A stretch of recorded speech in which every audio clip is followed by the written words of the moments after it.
Welcome to the British Chamber of Commerce Singapore's podcast channel. We're excited to bring you season 3 of new episodes featuring in-depth content across Singapore, ASEAN and the United Kingdom. We've had some extraordinary guests on our channel, including Formula One's Claire Williams. I'm a firm believer that any great team, any successful team has a great culture flowing through it. You aren't successful if you don't. So we put a lot of work into this. Renowned mountaineer Kenton Cool.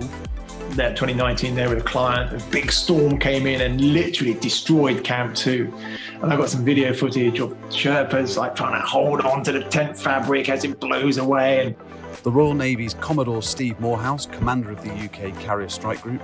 The squadron of F-35 aircraft we have on board is a Royal Air Force squadron, and the personnel there are drawn from both the Navy and the Air Force. So what better way of showing just the efficiency and the joined-up nature that we now have. And distinguished Sky News anchor Jeremy Thompson. We had 2 little vans with satellite links, and we leapfrogged up the road to Pristina, the capital, throughout that first day, with non-stop coverage from basically inside a war zone. We also sit down with the likes of TikTok, Twitch and Twitter and continue to bring you conversations around business and trade, leadership and people, sustainability, sports and arts and much, much more. Thank you, as always, for your support and we hope you enjoy this podcast. Hello everyone, my name is Oriana Bryan, your host and sustainability lead at Mullenlow, the creative agency. We're here today for the 3rd episode of the Journey to Sustainable Finance series on behalf of the British Chamber of Commerce Sustainability Committee. Today I've got with me the fantastic Eric Lim, Chief Sustainability Officer at UOB, to talk about his journey to where he is today, what got him interested in sustainability, what is happening today that he predicted might happen a decade ago, and what, in his opinion, needs to be prioritized by business and government.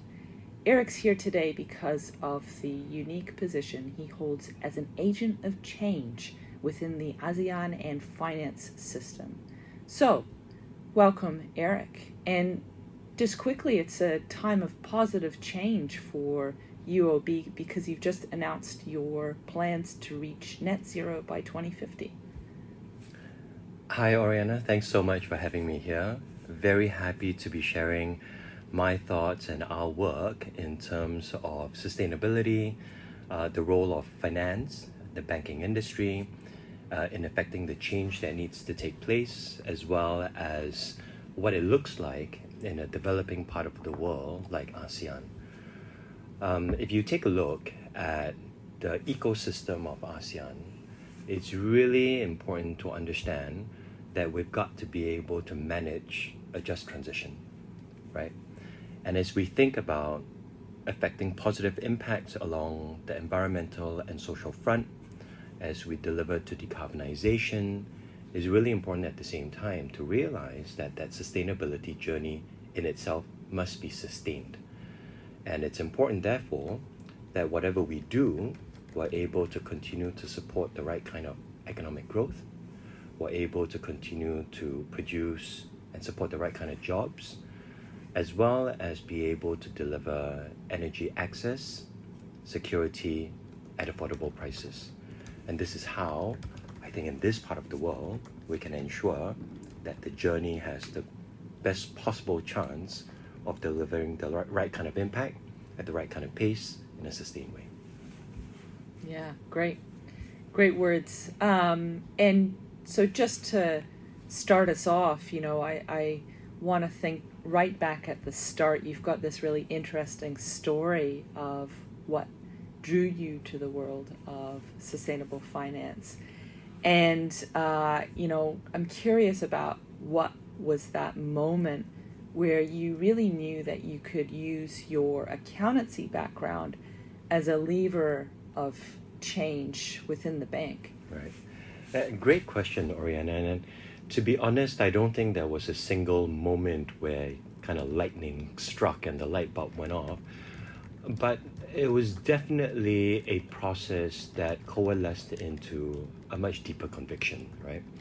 I was trained an accountant. I've done finance all of my life, both in the real economy as well as then in financial services. So the concept of business and the power of business, right, has always been something I understood very well. Now, with UOB, I joined the bank about 9 years ago, also in the finance function.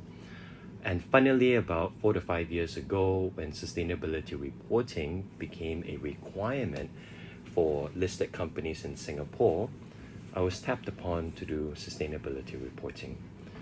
At a point, I might add, when nobody knew what it was and nobody wanted to do it, right?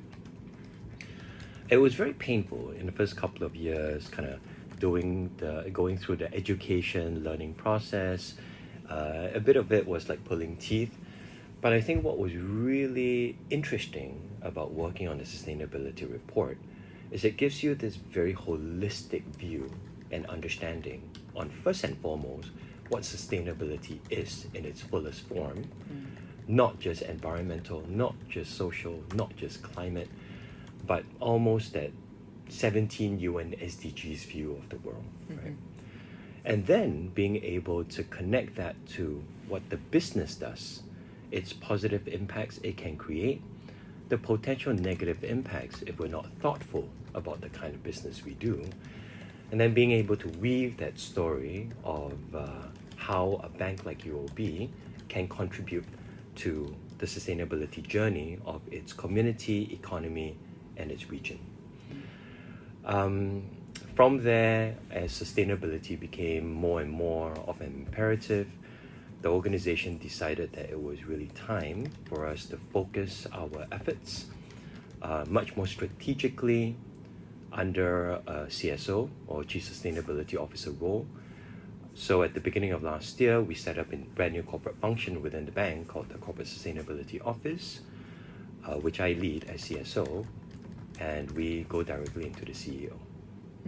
Now, in terms of personal conviction, I think where that whole piece came together was understanding three kind of almost disparate pieces of perhaps upbringing or knowledge that kind of all came together. The first piece was, as a child, all of us are raised on a set of values that are actually quite common. This concept of, be honest, do good, take care of your people, be part of a community, right? All of us are raised on the same set of values, maybe different words, maybe slightly different cultures, but there is this basic understanding of goodness that is drilled all into us, right? That's one piece. A second piece was my sneaking suspicion as I was going through my career that capitalism and business, while very effective at delivering outcomes, wasn't always very good at delivering the right outcomes. And what I mean by right outcomes are, positive impacts for economy and society. And we're also familiar when capitalism goes wrong, the negative effects it can have. So throughout my career, I think I've always been a believer of the right kind of business, the good kind of capitalism.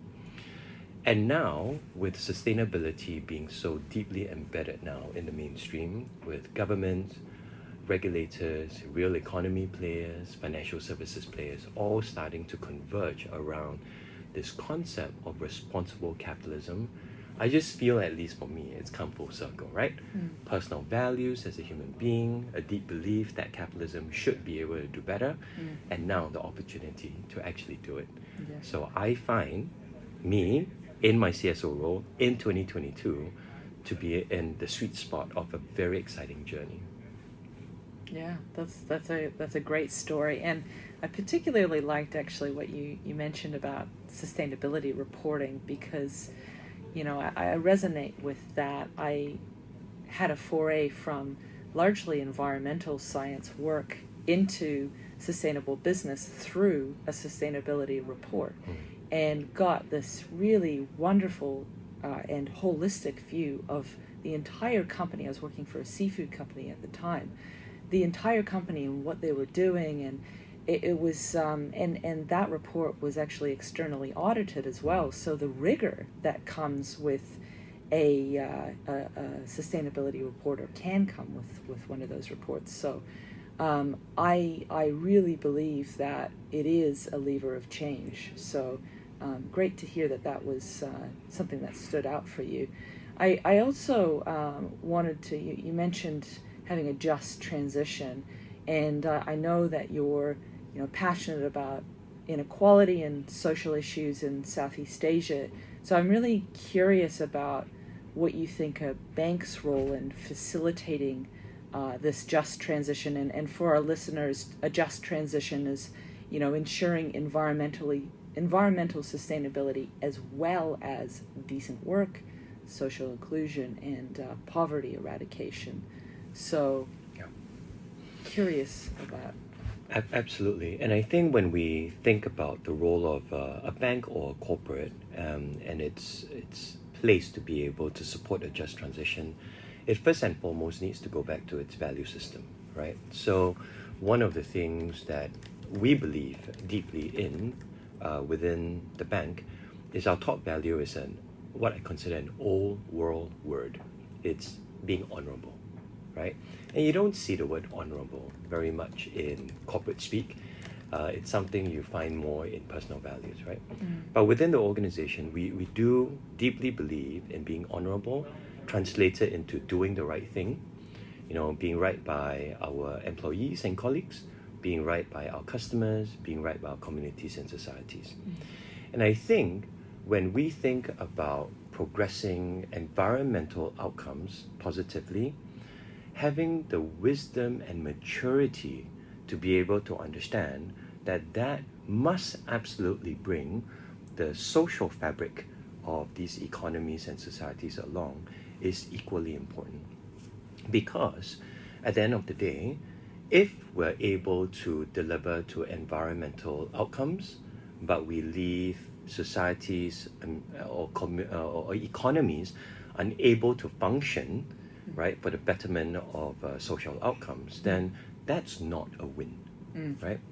And so in ASEAN, as we look across Singapore, which is really a developed country, but more into Malaysia, Thailand, Indonesia, Vietnam, which is a large part of our footprint, you realize that these are countries that, number one, have a massive opportunity to be able to retool and reinvest their economies to be much greener, to be able to contribute towards a net zero future by 2050, but that by each of their key economic sectors require a pathway that allows them to be able to support both the economic development while decarbonization, for example.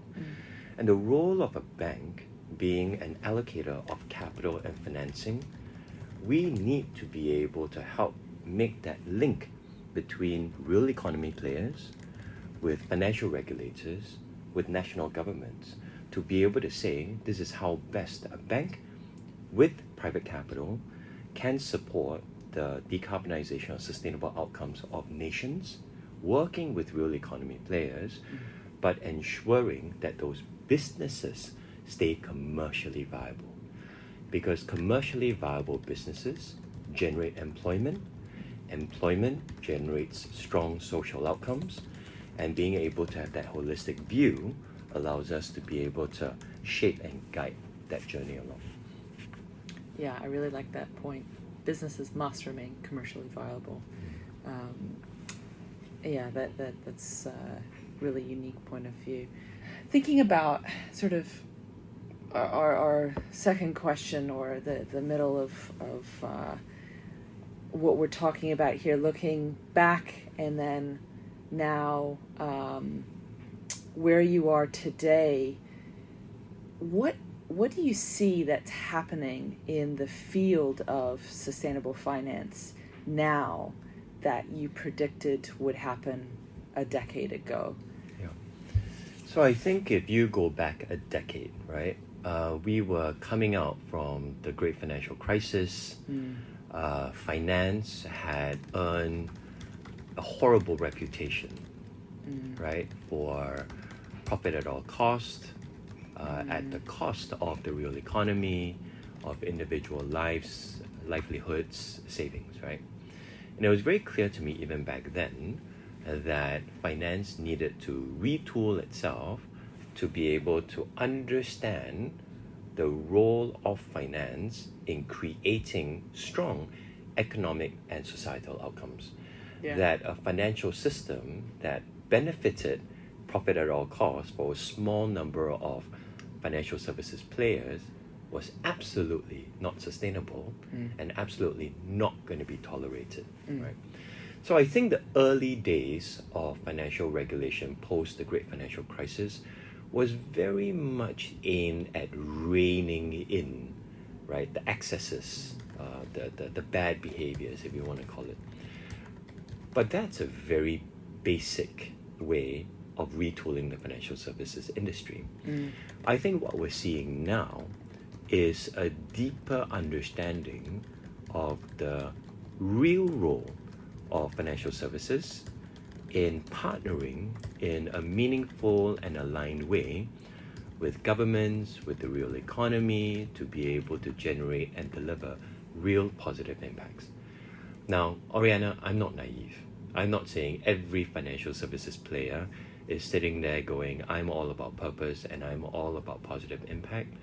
What I'm talking about is a much more structural shift, right, in the role of finance and how it's being played out that will continue for the next 5, 10, 15, 20 years.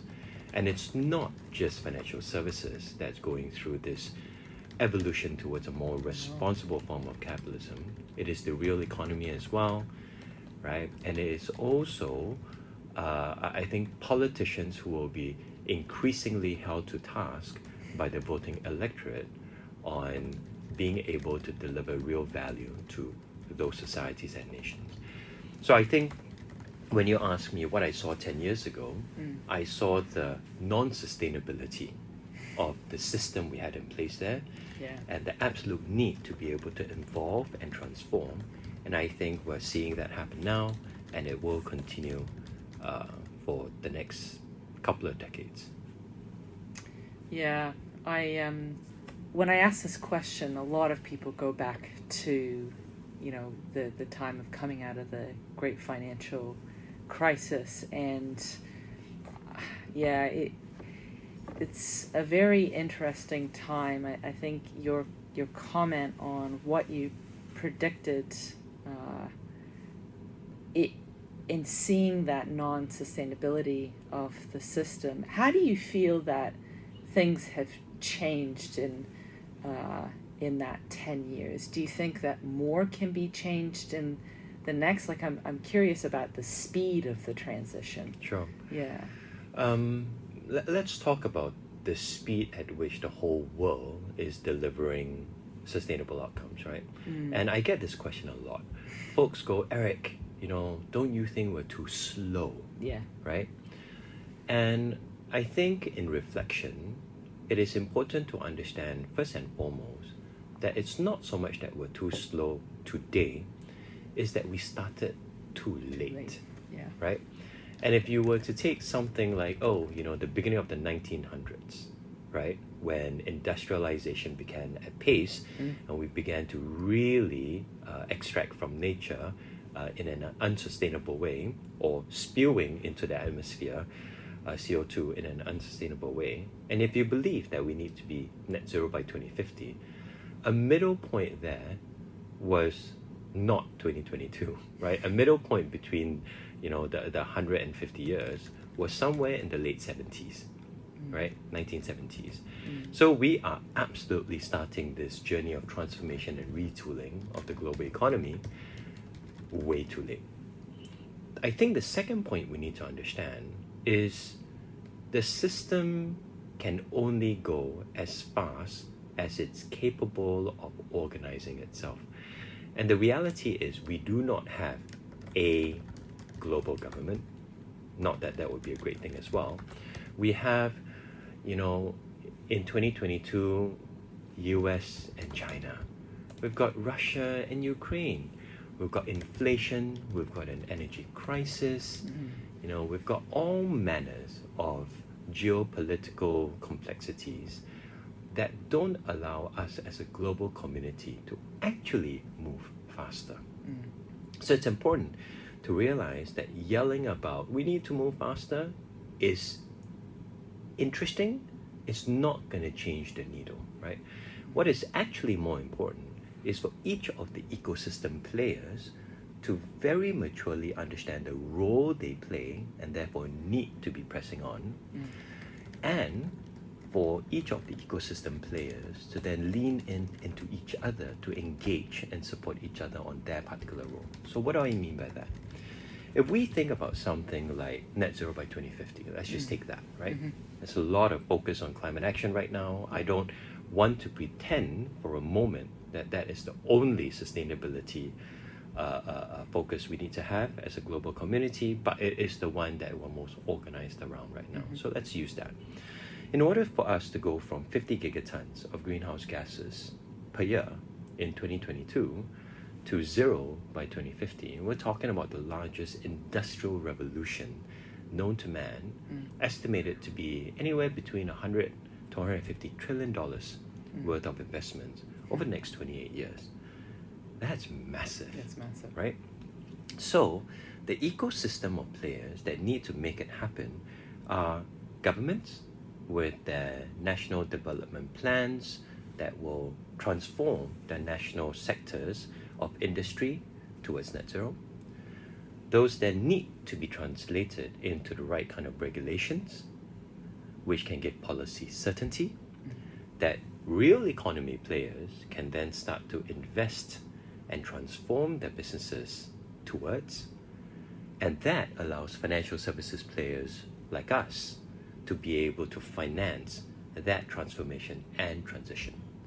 And not forgetting that who needs to be pushing this along is the citizenry, using their individual voices, purchasing habits, as well as voting powers. So you can tell in this ecosystem, everybody needs to know what they need to do and do it well. Now, I think how sustainability is going to manifest itself as a journey and a progress over the next a couple of decades, it's going to be a bit of a relay race, right? Real economy, I think, in 2022 is going to have to pull ahead a little bit together with the financial services industry, because we can tell at a governmental to governmental level, there are quite a few challenges that are kind of distracting our national leaders right now. So maybe for the next couple of years, real economy and financial services economy industry, we need to tag team and pull forward a little bit. Over the next couple of years, if we make enough progress, government can then come and start to embed through regulation how to scale some of the technologies and new innovative solutions that we can bring to market over the next couple of years, right? So government can then start to take the baton and run ahead a little bit. And I think where it's going to end up is this mental picture of everybody runs their bit. Some will run faster, some will run slower, but it's important at any point in time that the baton is in play and constantly being run, right? Being carried and run forward. And I think if we get that right, in a couple of years, the ecosystem is going to get used to how each of the players need to play with each other, and we'll get a lot better at this collaboration across all the players. Yeah, it reminds me of, UN SDG 17, which is all about partnerships and the need to work together. Spot on. Yeah, so it's just about understanding, as you said, what is the role that I can play or my business in the system, and then how do I interact with others in the system to create change and accelerate change. And I think, it depends on where you are in the world as to how your company is being run, how fast the transition is, whether people know what the term sustainability even is. So Oriana is spot on, and that's one of the things we realized very early in our aspirations and ambitions for sustainability. There is the sustainable finance work we can do, but what UOB can do for sustainability is way beyond that, right? And so if you look at some of our efforts, we put time and effort and investment into talking about sustainability and educating the public at large, right? We lean in with real economy players to support them with advisory and helping them understand what are the trends we're seeing in their industry relating to sustainability and helping them get ready for a sustainable future. And at the same time, because we work with financial regulators and governments, we bring that feedback loop back to our national leaders to say, this is what your real economy needs you to be able to guide them on.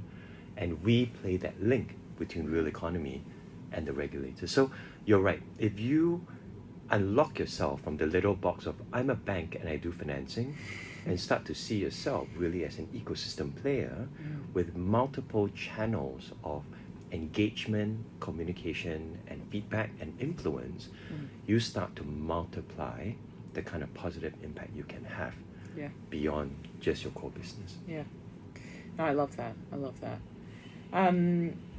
Leading us into our final question today, knowing what you know now and the challenges that the world faces, the choices that we have to take at a global level, plus the urgency that we were just talking about, and finally the hope that we can aspire to, what do you think, this is a bit of a loaded question, but what do you think governments and multinationals need to prioritize, and how do you think sustainable finance can make a substantial difference in this future world?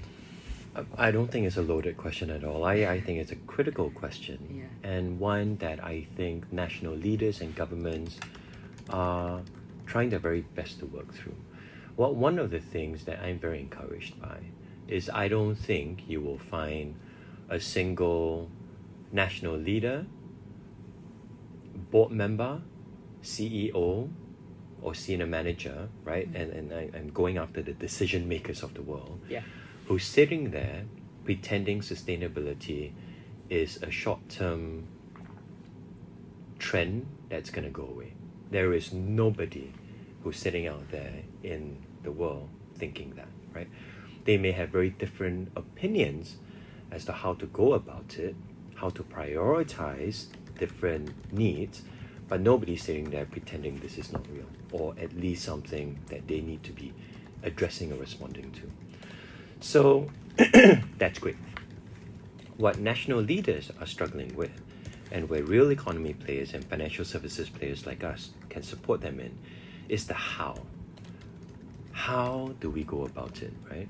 And we have to realize that with national leaders, and it goes right back to the beginning of the conversation, they have a lot of different priorities that they need to balance, right?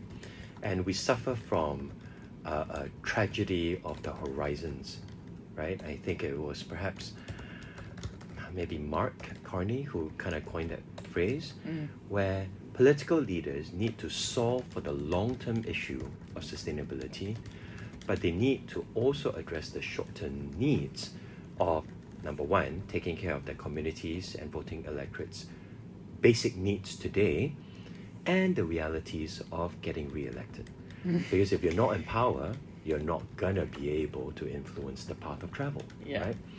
And so I think what national leaders are trying to figure out are what are the right sectoral policies, economic policies, and social policies they need to be bringing into their spheres of influence, such that they can manage the long-term work of sustainability while balancing the short-term needs of employment and basic social outcomes, right?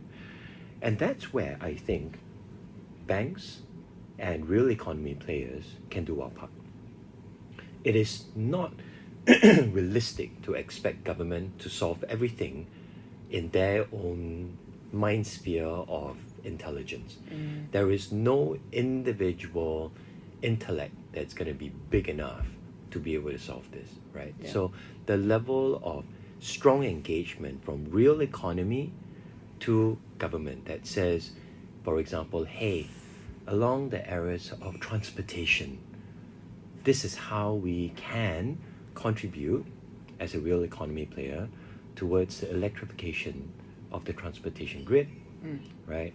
How building asset owners can suggest to national leaders how we can begin to get way more efficient in terms of energy use, how the circular economy players can tell governments this is the kind of policies and infrastructure we need to be investing in order to deliver a circular economy.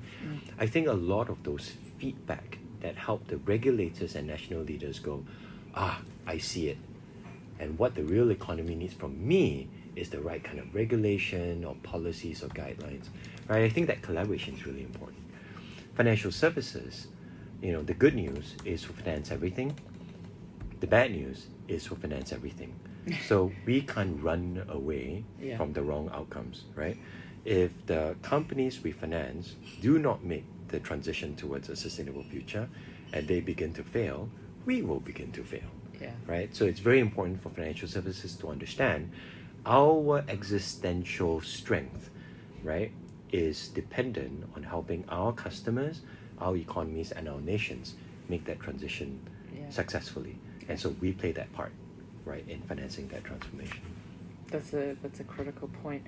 And so I think I'm hearing you say that real economy players can support regulators by outlining various roadmaps. What they need in order to deliver these technologies, business models, right, at pace, at speed, at scale. Yeah, and that goes back to that whole point you made on partnerships and, how do you recognize your role in the system, and then how do you, talk with others and understand how you can both accelerate the pace of change. That's right. Just finally, I'm curious about how you think data and regulation. We've spoken a little bit about regulation. Will allow governments and multinationals to transform our systems. And I just there's a point on the European Parliament, which has recently adopted reporting rules for close to now 50,000 companies which are impacted, where they must disclose data on the impact of their activities on people, the planet, and any sustainability risks that they are exposed to. So big impact on companies. Do you think that is sort of a signal of what's going to happen? The EU typically has set what's going to happen globally. So I think let's talk about data and let's talk about disclosure, right? Both are critically important. If again we take an example of climate action, the reason the world has been able to rally around climate action is, number one, there is a single, very understandable metric that everyone can rally around, and that is ton of CO2 equivalent, right? Everybody now understands it. Everybody's getting very conversant with the scope 1, 2, 3 language. TCFD is all over the place, right?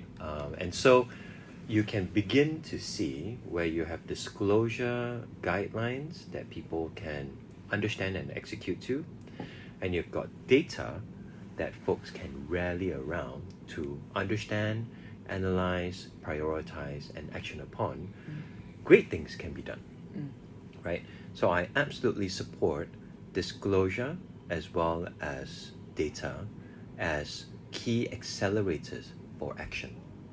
Now, it is important that as we build disclosure and focus on building data capabilities, that we don't confuse more equals better. Focus is critically important, right? And so as we move from climate action to other areas like nature, biodiversity, right, social issues, we begin to see the potential complexities of not having a single measure, not having a single framework on what good looks like. And that is going to be both an opportunity to get it right if we simplify and focus, or a horrible, multiplication of various frameworks, incoherent sets of metrics that are just gonna end up crushing the system, right? So I think we need to be very careful in understanding the power of disclosure and data, and therefore being able to use them in the best way possible, right? A lot of what the EU is doing, I like, because the concept of double materiality is absolutely the way to think about it. Enough with the kind of thinking that says, I'm a corporate enterprise and I'm going to report the effects of the world on my business model. That's not ecosystem thinking, right? What we need to be able to do is say, what are the risks and opportunities that affect me as an enterprise? But equally, what are the effects, positive or negative, that I as an enterprise have on the world? And that increasingly is going to, number one, shape the style of thinking, of leadership of these enterprises. The moment they begin to understand that they need to be able to demonstrate positive impact, and they need to be able to be held accountable and manage and mitigate negative impact, right? It's going to fundamentally change the culture of how organizations are run. And we go back to this concept we explored earlier around responsible capitalism. It is absolutely critical that we don't manage to a sustainable world by laws and legal frameworks and regulations alone. Yeah. Right? We need to deliver to a sustainable future by retooling how capitalism, how politicians and politics, how civil society think about goodness, responsibility, accountability, and positive outcomes as simply part of how we do what we do. Yeah, I really like that point. And the concept of double materiality, it's not as well adopted as I think it should be. But you know, we are very much accelerating fast. But you know, your point on how many different frameworks there might be, or you know, the need to focus, completely agree, because a lot of these standards, you know, you've got even just for reporting, GRI, TCFD, SASB, CDP. Yeah, it's so complicated. Many. Exactly. I did a presentation last year to my company about the landscape, and they were all plotted according to, you know, which ones required more data, or the less data, or this type of data, and it's quite confusing from a communications point of view, because people just don't understand. Sometimes they don't understand sustainability, and then it's just this whole world of complexity. So I agree that focus is important. Yeah. And if I might add, Oriana, as we kind of close up this discussion, I want to stress this again. I think it's important for all of us, either as individuals, as corporates, as the political class, to understand and connect around a North Star. And the North Star needs to be doing right? And once we get that mental picture right, we don't need to constantly be only governed by frameworks, by pressure from stakeholders, from reporting requirements, etc., etc. Because that's how we unlock 7 billion people across the world to start all moving in the same direction of what good looks like, what right looks like. And that's that energy we actually need to be able to unlock, such that we can, you know, get everyone, you know, helping to transform our modern society and economies towards what we all look for, sustainable outcomes, right? So I cannot stress enough that internal North Star is beyond critical. Yeah, thank you. It's been really great to talk with you today, Eric. Thank you so much for your time. Thank you. It's real fun for me. Yeah, and to those listening in, I hope this conversation has sparked something within you to create the change you want to see in your company or in your life. And just a final point please join us for our next podcast, the final one for the year, where I'll be talking to Joost Bilks, Head of Impact Advisory Services at Credit Suisse. Great. Thank you again for your time. Thanks, Oriana. Thank you for tuning into this episode of the British Chambers podcast. Before you go, don't forget to subscribe, and why not leave us a rating and review on Spotify, Apple, Google, and the other podcast platforms. For more information, please visit our website at www.britcham.org.sg and tune in next time for a brand new episode.